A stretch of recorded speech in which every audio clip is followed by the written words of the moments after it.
अथ श्री स्वस्थानी व्रतकथा अष्टासु च दले स्वेषु मातृकाष्ठस्थितस्तथा खड्गं त्रिशूलं चोर्धं च अर्धे च वरमुत्पलं चतुर्भुजा त्रिनेत्रा च सर्वालङ्कारभूषिता सुवर्णबद्धिका शाभा स्वस्थानी जगदीश्वरी। अथ प्रारंभ पुष्पांजलि। ओम यं ब्रह्मा वरुणेन्द्र रुद्रमरुत स्तुन्वन्ति दिव्यस्तवैर्वेदैः साङ्गपदक्रमोपनिषदैर्गायन्ति यं सामगा ध्यानावस्थित तद्गतेन मनसा पश्यन्ति यं योगिनो यस्यान्तं न विदुषुरासुरगणा देवाय तस्मै नमः।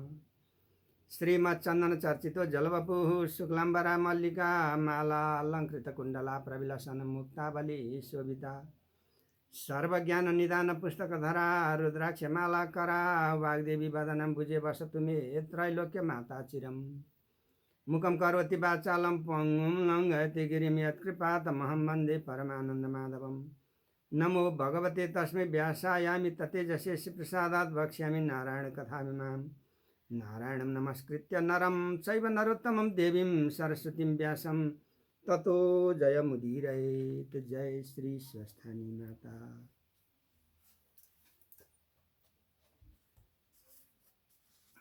श्री स्वस्थानी व्रत कथा अष्टमोध्याय।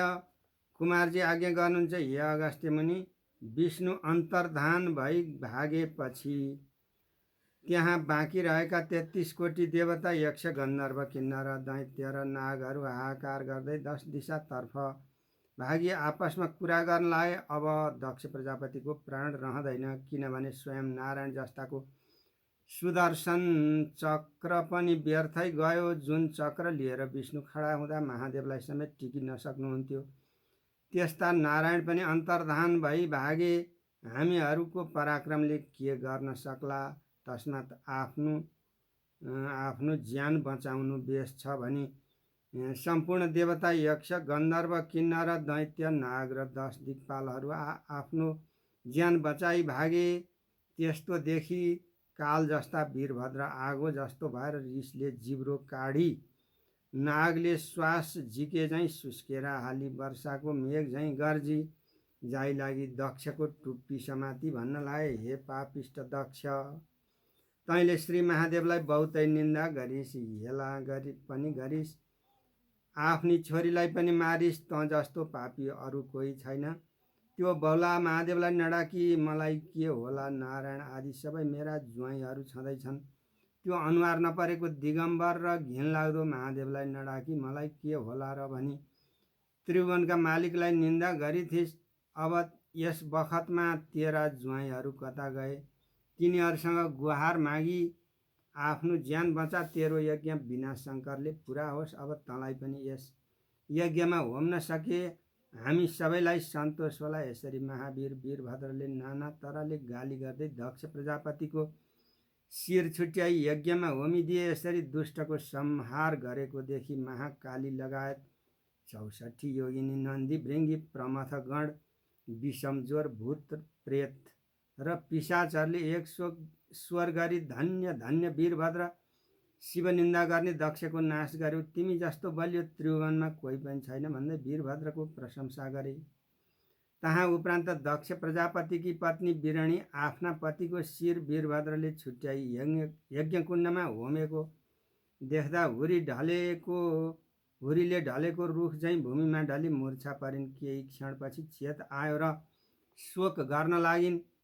हे स्वामी, मलाई यस्तो अवस्थामा पारी अनाथ बनाई तपाईँ कता जानुभयो? जगदीश्वर श्री महादेवलाई यज्ञमा नडाक्दा हजुरको यस्तो हाल भयो। हजुरले भुल गर्नुभएको हो। अज्ञानले शिवलाई निन्दा गर्दा हजुरको प्राण गयो, मेरो पनि यो अवस्था भयो। यस्ता तरले बिलौना गर्दै वीरभद्रका नजिकमा गई बिरणी भन्न लागिन्, हे ईश्वर वीरभद्र, दक्ष प्रजापति अति अज्ञानी हुन्, अहङ्कारी पनि हुन्, तिनलाई ज्ञान पनि थिएन। यस्ता मूर्खलाई नाश गरेर हजुरको के बढाइ होला? यसरी मलाई विधवा नबनाउनुहोस् स्वामी, वरदान दिनुहोस्। मेरा स्वामीलाई जियाई मेरो उद्धार गर्नुहोस्। हे वीर, आफूले सृष्टि गरी आफैले संहार गर्नु योग्य छैन।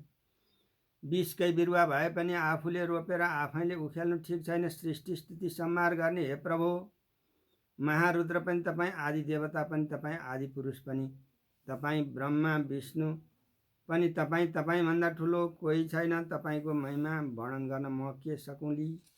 हे भक्तवत्सल, मेरो मुख हेरी दक्ष प्रजापतिका सबै अपराध क्षमा गरी जियाइदिनुहोस्। यस्ता तरहले बिरणीले आर्तनाद गरेको इन्द्रादि देवताहरूले सुनेर आकाशबाट पुष्पवृष्टि गर्दै भन्न लागे, हे वीरभद्र, ती दक्ष प्रजापतिलाई जियाई बिरणीलाई सन्तोष दिनुहोस्। यस्तो सुनि बिरणीले पनि अत्यन्त शोक गरेको देखि वीरभद्रको मन पग्ल्यो र बिरणीको मुख हेरी भन्न लागे, हे बिरणी, तिमीले गरेको स्तुतिबाट म खुसी भएँ। तिमीलाई स्वामी वर दिन्छु, तर तिम्रो स्वामीको शिर मैले यज्ञकुण्डमा होमिसकेको हुनाले यज्ञमा बलिदान दिएको बोकाको टाउको जोडी जियाइदिन्छु, किनभने त्यसले जगदीश्वरलाई साह्रै निन्दा गर्यो। त्यो पशु हो, तसर्थ पशुको टाउको जोडिदिनुपर्छ। वीरभद्रले यति भनेको सुनि बिरणीले हवस् भनी अञ्जली बाँधिरहन्। तब वीरभद्रले बोकाको टाउको ल्याई पछिल्तिर मुख फर्काई जोडेर दक्ष प्रजापतिलाई जियाइदिए। त्यसपछि बिरणीले बडो सन्तोषसित छागमुख बोकाको मुख भएका दक्ष प्रजापतिका साथ महाकाली र वीरभद्रलाई साष्टाङ्ग प्रणाम गरिन् र आफ्ना घर गइन्। महाकाली र वीरभद्रले 33 कोटी देवता, यक्ष, गन्धर्व, किन्नर, दैत्य, नाग र दक्ष प्रजापतिका सेनालाई जिती यज्ञ विध्वंस गरी नन्दी, भृङ्गी, 64 योगिनी, भूत, प्रेत, पिशाच, प्रमथगण र विषम ज्वरका साथ त्यहाँबाट अन्तर्धान भई कैलाश पर्वततिर लागे। उहाँपछि कैलाश पर्वतमा पुगेर श्री महादेवलाई साष्टाङ्ग प्रणाम गरी, हे जगदीश्वर, तपाईँका आज्ञाले पापिष्ट दक्ष प्रजापतिको यज्ञ विध्वंस गरी 33 कोटी देवता, यक्ष, गन्धर्व, किन्नर, दैत्य, नाग र दक्ष प्रजापतिका सेनालाई विध्वंस गरी दक्षको शिर छुट्याई यज्ञमा होमिसकेपछि दक्ष प्रजापतिकी स्त्री बिरणीले बहुतै विलाप गरिन्। त्यस्तो देख्दा मलाई उनीप्रति दया जाग्यो र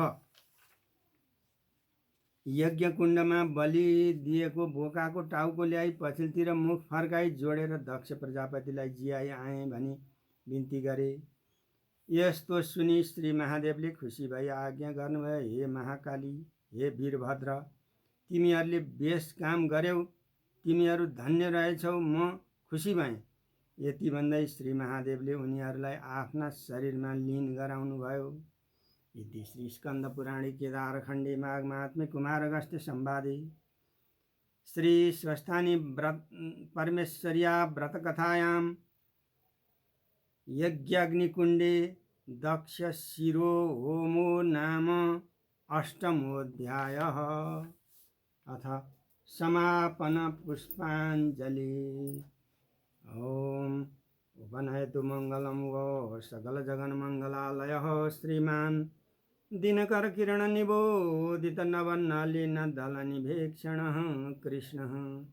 काले वर्षतु पर्जन्य पृथिवी सस्यशालिनी देशोऽयं क्षोभरहितो ब्राह्मणाः सन्तु निर्भया अपुत्रा पुत्रिणः सन्तु पुत्रिणः सन्तु पौत्रिणः निर्धनाः सदनाः सन्तु जीवन्तु शरदां शतं। तत्रैव गङ्गा यमुना च तत्र गोदावरी सिन्धु सरस्वती च तीर्थानि सर्वाणि वसन्ति तत्र यत्राच्युतोद्धार कथा प्रसङ्गौ। या कुन्दन्तु तुषारहार धवला या शुभ्रवस्त्रावृता या वीणा वरदण्डमण्डितकरा या श्वेतपद्मासना या ब्रह्माच्युत शङ्कर प्रभृतिभिर्देवैः सदा वन्दिता सा मां पातु सरस्वती भगवती निःशेषजाड्यापहा।